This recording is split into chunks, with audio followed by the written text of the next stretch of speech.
Hello everyone, I'm Aliana and welcome back to my channel. Over the last 4 years, I participated in a program that brought me to live in 7 different countries. These are the United States, Japan, South Korea, India, Germany, Argentina, and the United Kingdom. Today, this program is called Minerva University. I don't know if you've heard of it, but some people say that Minerva University is the future of education, like the CEO of Netflix. But other people say that Minerva University is a joke. As a person who graduated from Minerva University, I would like to give a holistic review about our program. Let's get started. Let's talk about traveling first. So in the beginning of each semester, I would move from one continent to another continent to live in a different Minerva City, and all my classmates travel with me. So no matter where I go, usually I will be surrounded with the same people. And basically, Minerva will provide us the dorm room, but that's it. There's no campus. The city is the campus. Before coming to this program, I thought, oh my god, then I probably will live like a cool traveler's lifestyle. Not the case, not the case. There's always a difference between expectation versus reality. I know that nowadays a lot of people want to, travel and work, but let me clarify the whole package for you guys. I would say traveling is like 5% of the experience. The other parts include 45% feeling like I'm living in a survival TV show. The other 50% feeling like working from home. So just because the program took me to a different country to live, it really doesn't mean that I will just suddenly become a vlogger, a YouTuber, living a cool life in any sense. Instead, because all of our classes were online, the default option will be stuck in the dorm room, stay there for the entire day, to work, to study, to take classes. Going outside to explore is always an option for me, but that option is always competing with the other easier option of lying on my bed, staying in my dorm, not going out. Now let me clarify what I meant by, feeling like living in a survival TV show. So when I was in high school, everything is sorted out. Like I don't have to worry about my next meal. I can just go to the dining hall. I don't have to worry about where do I do laundry. I just go to the laundry room. And even my entire schedule is almost like fully planned by the school. But the thing is that when you're in a different culture, when you're in a different country trying to set up your life there, it could be very challenging. A lot of problems can come, and also you never know how the world might turn out to be. During my last week in London, I was sitting in the sofa in my dorm room with my other roommates. And because COVID got really, really severe at that time, all the flights to China were cancelled. And my visa will be expired very soon. Plus our lease, which is the dorm room in London, will be end in 1 week. Basically, the problem that I was facing back then is that I have to figure out where do I go, how do I live there after 1 week. And for a lot of us, the only option seems to be flying back to San Francisco. Remember, there were only 1 week left. The rent was not sorted. The flight was not sorted. The COVID test was not arranged. The rent was not arranged. I didn't pack anything. And also I have to sell my baby grand piano because I bought it in the beginning of the semester for £1. Plus, it was the final week. And that was the time when I felt like only a miracle could save me at that time. And guess what? This kind of situation happens so many times during the 4 years. And for each time, the only option left for me is to solve the problems one by one and just get through it. And eventually things will be figured out. And I really think that a lot of obstacles that I faced because of this traveling system really become good stories to tell. Looking back, I really miss those moments. Besides that, you also need to figure out phone plan, how to cook your meals, where to do your laundry, how to get transportation, all those stuffs, okay? That's the 45% I was talking about. The other 50% is just feeling like working from home. I mean, you probably all experienced that during COVID, but the thing is that all Minerva courses were online, so if you have good Wi-Fi, you should be able to go. I don't know about you, but for me, if I just stay in my dorm the entire day, even though I did a lot of work, I will feel like I didn't do much. The fact that I don't have to go to any building to take a certain class and I don't have to shake hands with actual people, it was quite a challenge for me. I really care about, actual human interaction in real life. So I tried my best to go to different places to work. And for me, I went to cafes, I went to WeWork. Sometimes I travel, so I took classes at random places. There's this one time I had a road trip with my roommate in Iceland, and then we climbed down a cliff to get into a natural hot spring. Took a while, so we were about to miss our class. So we climbed up the cliff, and then we got our car, and then we went to the nearest cafe to take the next class. And that was like the most memorable class I've ever taken, because the class material is associated with the special memory of that day, and it just became really easy to recall. The 5% of traveling, you really have to do it by yourselves. I'm super grateful that I was able to arrange many trips with my friends and they are willing to come with me. There's this one semester that I was in India, and my friends and I decided to visit Mumbai. Mumbai has like a large area that's just like a slum, and it's kind of like the biggest slum in Asia. So there was like an opportunity for us to have a tour inside the slum, and I did that. I was really shocked by what I saw. And honestly, walking inside the slum, I continuously have the fear that the building might just collapse. But one of the most surprising things to me is that the tour guide told us that there's CCTV all around and we cannot take any photos inside the slum. And the reason is because a lot of people in the slum, they actually are like young people who left their hometown, their home village, to go to a bigger city, Mumbai, to start a new life, to pursue their dream career. However, things didn't work out, so they have to temporarily live in the slum, or maybe forever live in the slum to do some dirty works, like using their mouths to taste the plastic in order to separate different pieces of plastic into different groups.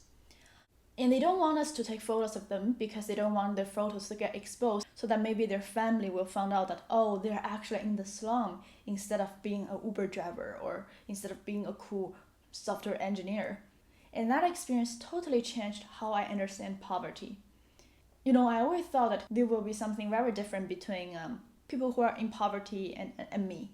But the thing is that I realized that we were very, very similar. So people who are living in the poorest slum are also risk takers, who are ambitious, who left their hometown because they want to pursue their dreams and to live independently. And that's exactly the same for me. And simply by knowing that, challenge everything that I thought before regarding why I should help other people to what does it mean to be successful. If I get rich, what would I do? And it honestly made me very confused in a very meaningful way. I would say a lot of traveling experience that I had are not like taking pictures in touristy places. They were more like meaningful learnings, experience that I would never imagine or expect. Now let's move to the classes. As I said, all our classes are online. And let me just simply show you how each class looked like. So this is a class that I designed, so I was kind of like the professor. In each of our class, everyone need to turn on their camera. And in the beginning of the class, there will be a prep pool, which is a question that will just pop up to the class and everyone has to answer it. And it's always like a short answer question. It's never like a multiple choice or something. I was asking the class, how is the speculative design different from design thinking? And for each class, the prep pool will be graded. The reflection pool, which is the question in the end of the class, will also be graded. And whatever you say, like whatever you contribute in the class, might also be graded. So there's never like an exam in Minerva, but each class is kind of like a quiz or an exam. And the only way to prepare for it is just by doing all the readings. So hard work. During the class, the professor don't talk for a long period of time. It's never a lecture. We call it active learning. So instead of me being like, hi everyone, today we'll learn about speculative design, and speculative design is blah blah blah blah, giving a one page of definition. Instead of doing that, what we will do is that the professor, in this case me, will ask the student, what is speculative design in your opinion and how is it different from design thinking? And that's very stressful because you might just get caught in the middle of the class, but you might not know the answer and you still have to say something. Yes, that's a great point. And I think the point of speculative design is to first think of.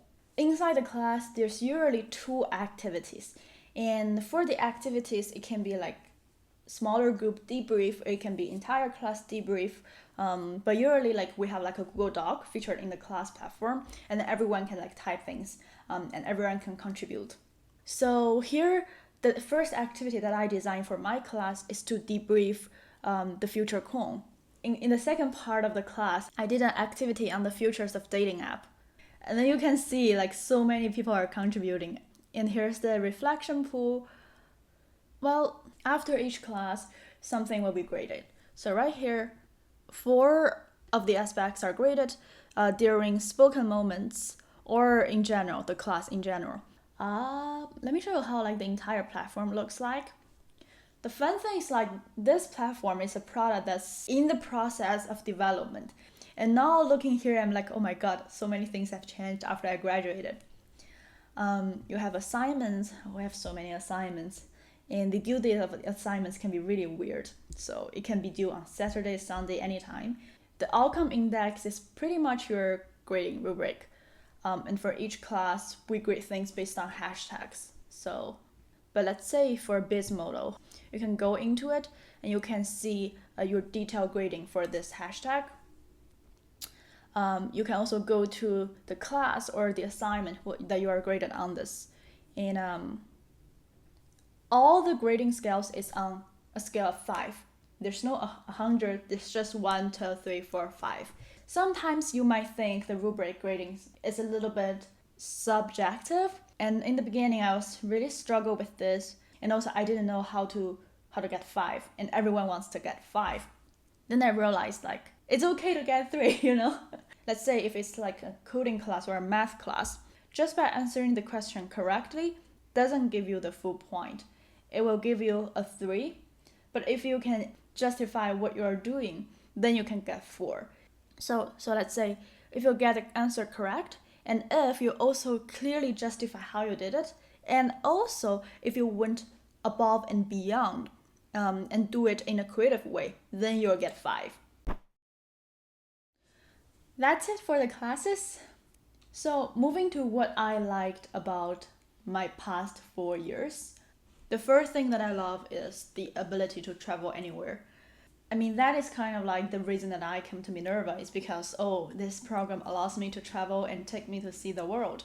And I think another good part is that I travel with my best friends. We're traveling together and we're in this experience together. So that is something that I think could be very difficult to have in real life, anything that's not Minerva. Now moving to the students, I really like my classmates and I love that Minerva is so international.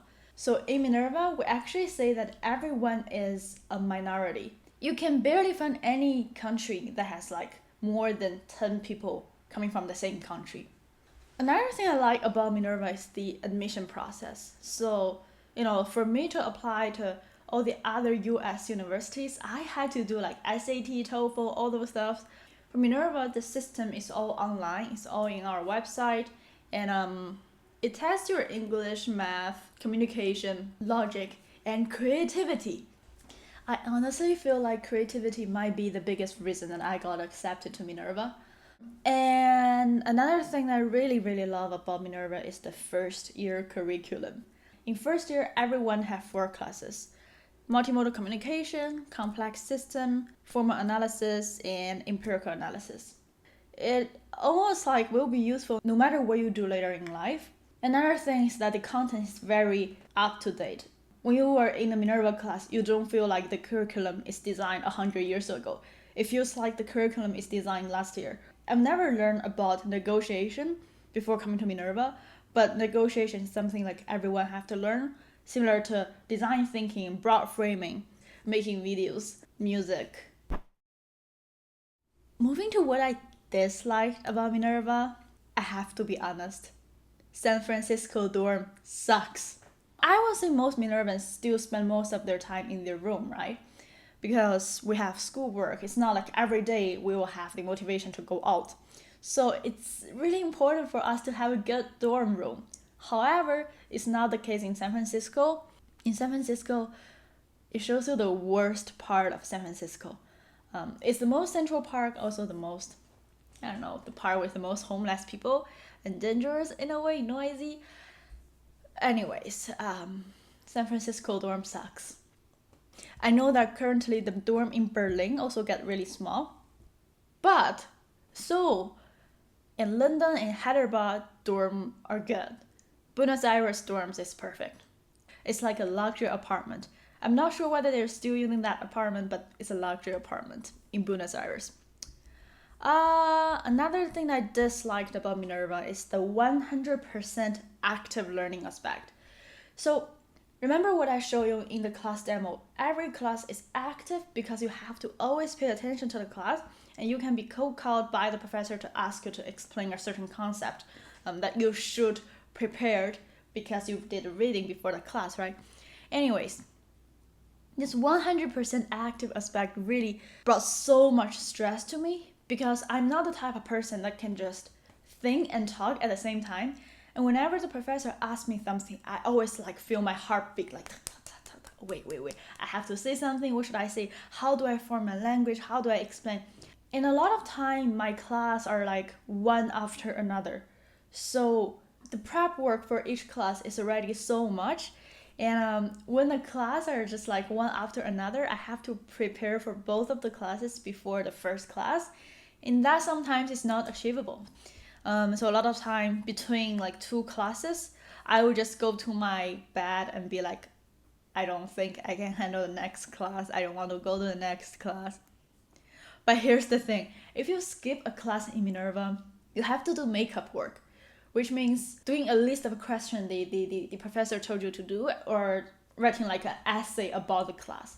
So a lot of time the makeup work for skipping the class is even more stressful than doing the actual class.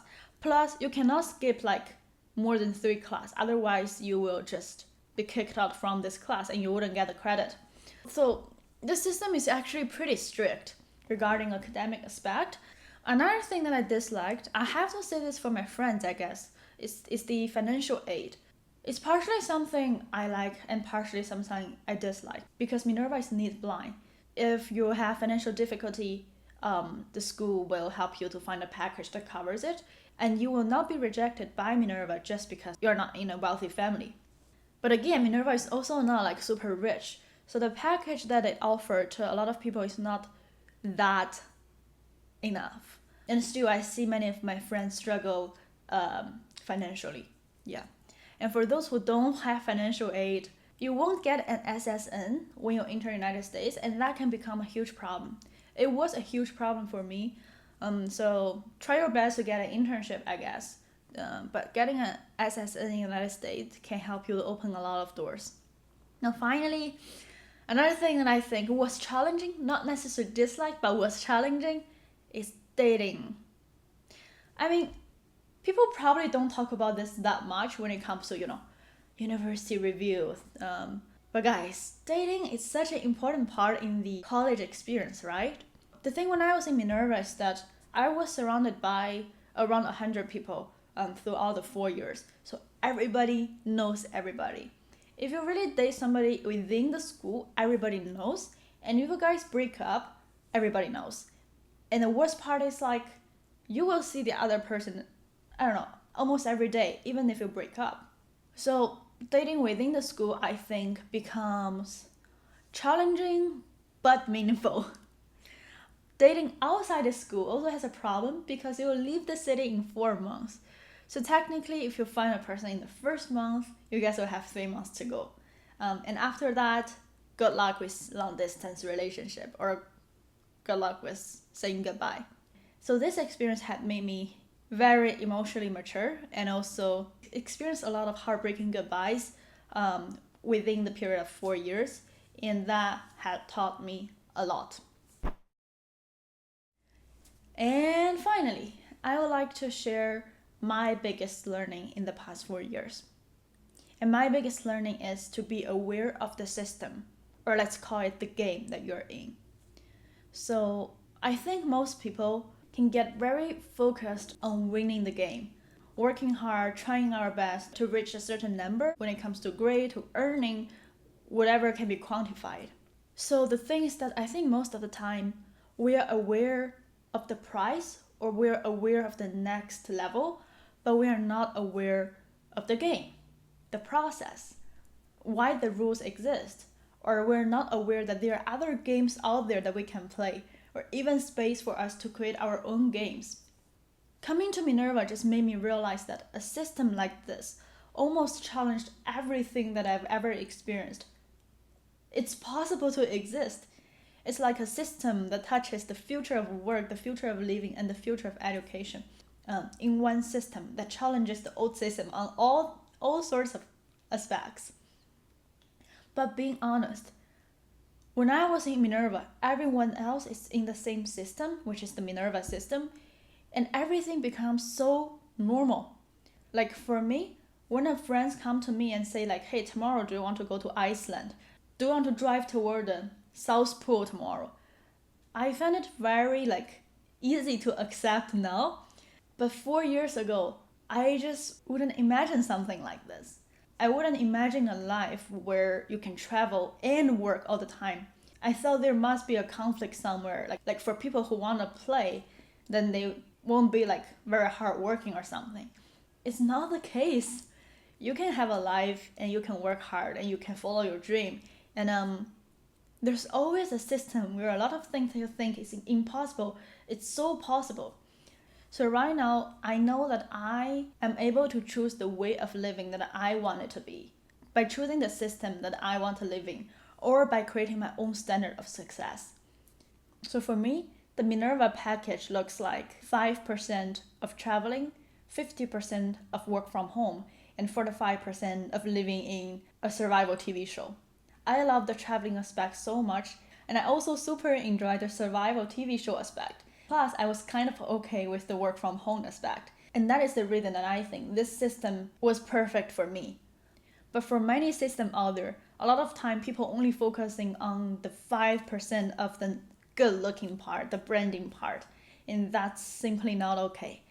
And that 5% could be, a high salary. However, you have to sacrifice 12 hours every day doing works that might not be as meaningful as you expected.